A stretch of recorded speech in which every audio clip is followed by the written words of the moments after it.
memang kita mengadakan ini untuk masyarakat umum, siapapun bisa melihat. Mereka hanya sekedar berinfak masuk ke sini, ya kan?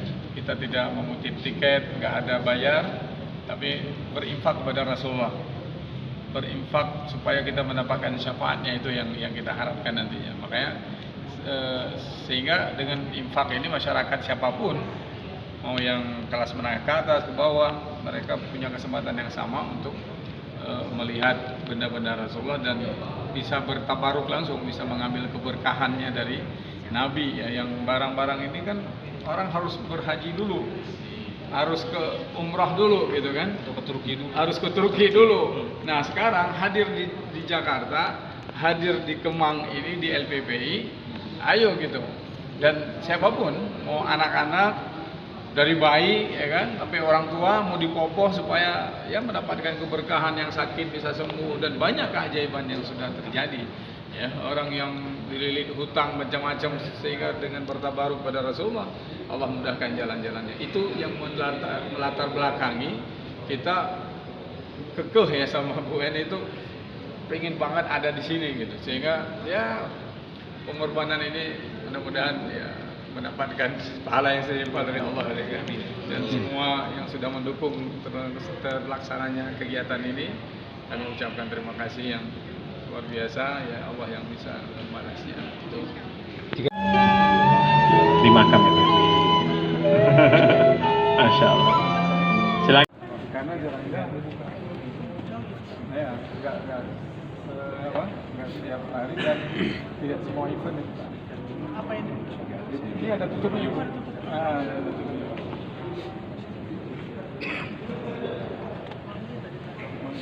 Allah, boleh banget ya. Ini dari malam.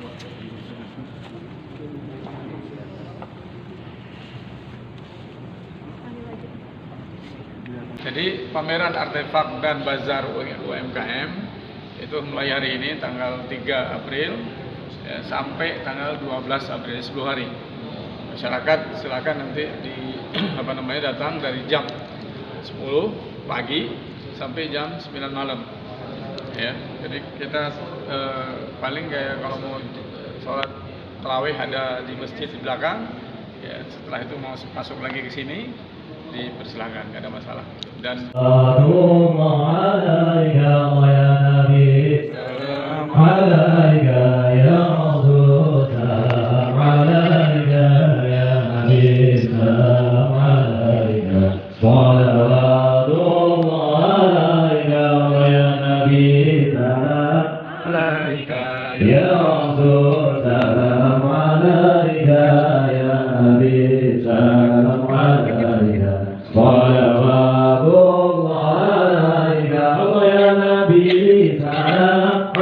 ada 23 item. Bagaimana sih prosedurnya ini? Ini milik lembaga siapa? Ya.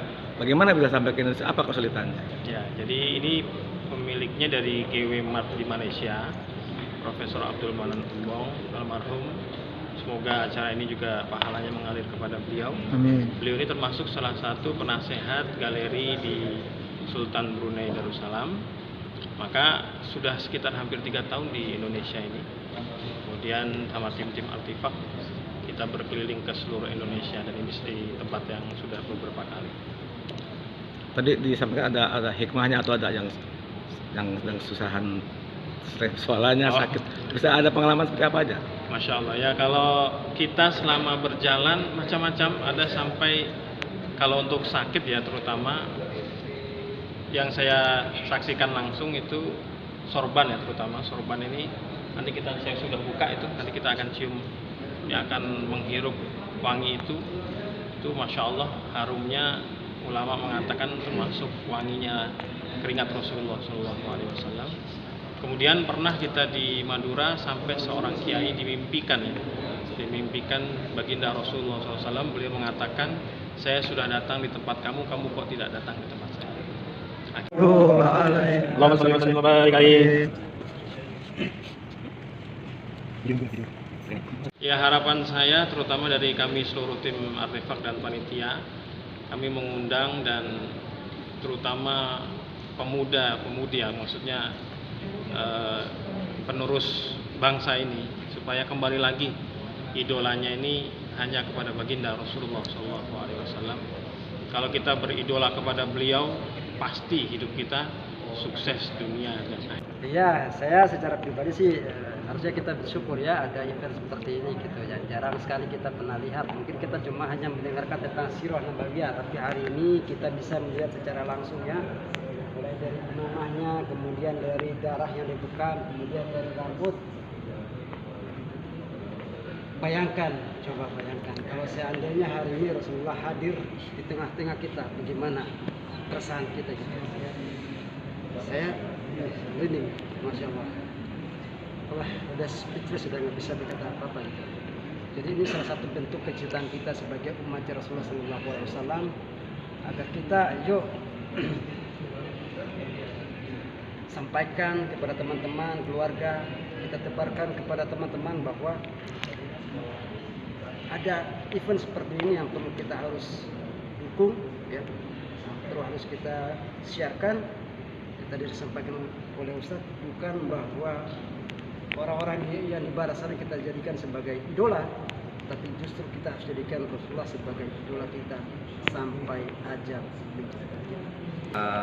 Kami menganggap kegiatan ini adalah bagian dari pendidikan dan juga untuk memeriahkan Ramadan di tahun ini. Bagian dari mengedukasi, maka LPPI siap ya Pak Ya, insyaallah. untuk Bismillah. jadi Terima kasih. partner untuk seluruh pihak. LPPI ini memiliki luas 5,7 hektar Allah. dan di sini memiliki 36 kelas dan juga 225 wisma hunian yang bisa dijadikan juga wadah untuk misalnya melakukan pendidikan atau kegiatan-kegiatan yang sifatnya ada pembelajaran seperti itu.